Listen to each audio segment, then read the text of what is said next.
What's the infinity for these Cadillacs? The album is called like Battlestar Galactica. Yeah, Cadillactica. Cadillactica had a song called Lack Lack. Yeah, it just seemed like you really partial to a lack. And I feel you because we boys down south do like our lacks, so I feel you. Yeah. But your thing is like, man, every song this boy talking about a lack. The album is talking about a lack. But this is what you gotta understand too. Me, I'm a strong believer in the story making sense. And I believe in theme songs for records, just like the old school cats used to do. And even those records, Lack Lack or Cadillactica theme song, the content is about way more than a car. Way more than a car. It's just the car itself in the South has been known as something classic, something soulful, something fly, whatever. And Cadillactica, obviously I have to make all of this tie in somehow, some way. But the content is about way more than the car. Before I go back to Lack Lack, in Cadillactica, in the song, why you gotta be taking somebody's broad and dissing their car? And dissing their car.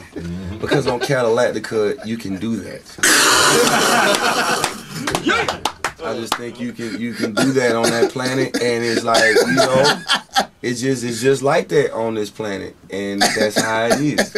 You can't really dispute that because I created the planet. That's right. That's right. You're right. Now on Lack Lack, I'm just curious. The sample that you use on it, did you get it from Bootsy or did you get it from Face Mob? Scarface. How you feel? Now you feel. Now I feel. Yeah. Now when I heard that, I'm like, ooh. Man, that record is so amazing. Like the actual Scarface song, and a lot of people don't really know about that Face song. I was in Chicago, man, and we was actually on the Macklemore tour, and I probably listened to that song for like 2 days straight, because all the content, and you get from my perspective, he was like really rethinking all the things his elders told him. It was like, man, now I feel you. And then it was an epic cut too, because it's like 7+ minutes long. Oh yeah, which is different. And he got to talk about a real personal thing. At the end was like, whoa, like you recount the shooting. That's right. So yeah, man. But you put your twist to it. I'm like, ooh, see, and you know what I like about you? Sometimes it seems like people get lost. They're disconnected from their past of hip hop. You understand what I'm saying? When I heard that sample, I'm like, I like that this kid went back. It's almost like paying homage to what came before. Always. You understand what I'm saying? Yeah. And a lot of people, when they may not know that part of their hip hop past, and it's like a reintroduction to it. So yeah, I hear the Big K.R.I.T, and then they get the chance of like, well, I got this from Brother Face Mob. Like, okay, I don't know that Face Mob. Let me see what. And I appreciated that. You funked it up though. Man, thank you. You did. Like when I heard that, like, ooh. Man, I just put a move bass on it, and some different drums, just a little. Oh, you did the track? Yeah. Oh, I didn't even know that. You did that. Yeah, thank you. That track, you did that. I mean, it makes me, sometimes I get frustrated, because I got a little brother like 18 years old, and I'll be like, yeah, man, you need to just go back, listen to some of the UGK, and he don't, you know, for him, it's like, all right, well, put me on to what you want me to hear. I'm like, no, you need to go listen by yourself. Discover it by yourself. Find what works for you. Because I'm going to tell you high life, that may not be the record for you. You might need to go listen to one day, next day you go. That's right. Some of that nature, you know what I'm saying? So it's one of those things where I want to put people on to what I listen to, and I was never afraid to pay homage, because I want you to know what I was inspired by. That's right. Ain't nothing wrong with that. No. Do you enjoy producing more or the lyrical side? That's another one of those battles that you won't be able to end. And is that a Mississippi thing? Seems like when you come out of Mississippi, it's a requirement to produce and write. You ain't allowed to just do one. Because I found this old picture online from. Hold up, man.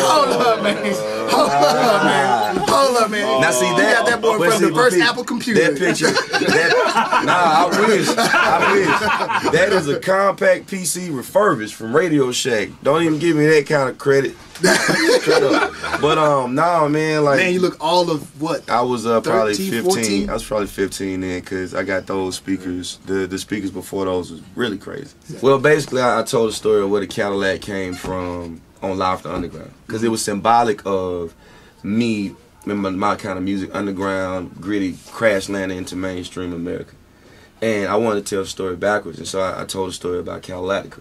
And then that literally is my creative mind, me being able to be a little obscure on this planet and do songs that people wouldn't normally expect from a major label album or just from me in general.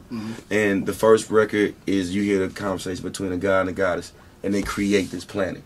Okay. And then you hear life begin on this planet, and then it's just a story about the lifespan from being young and rambunctious to getting to a point where you gotten older and you're confident in what you're doing, you become goal-oriented, so you're on the chase for that.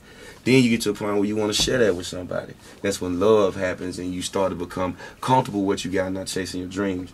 And then the end be all is you hope you did enough to leave something behind. And then, yeah. See, this is what I'm talking about, right?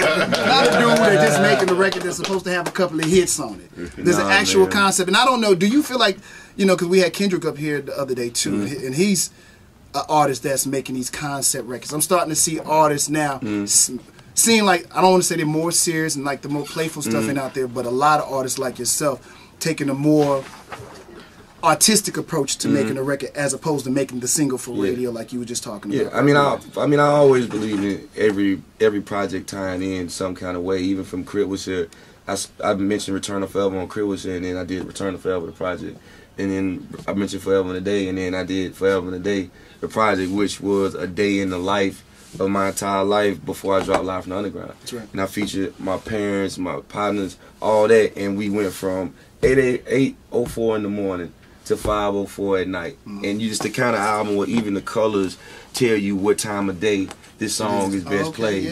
You know what I'm saying? That's so cool. I've always wanted to tell a story throughout my music as well, and I always wanted it to all make sense. And I got so much to say because my career ain't over. That's right. Yeah. So you can't just go get a single, y'all. You got to get the whole album, so you get the full story. The story, man, straight up. Because one song you ain't getting the story at all. You're just getting a part of that chapter or that day. Indeed.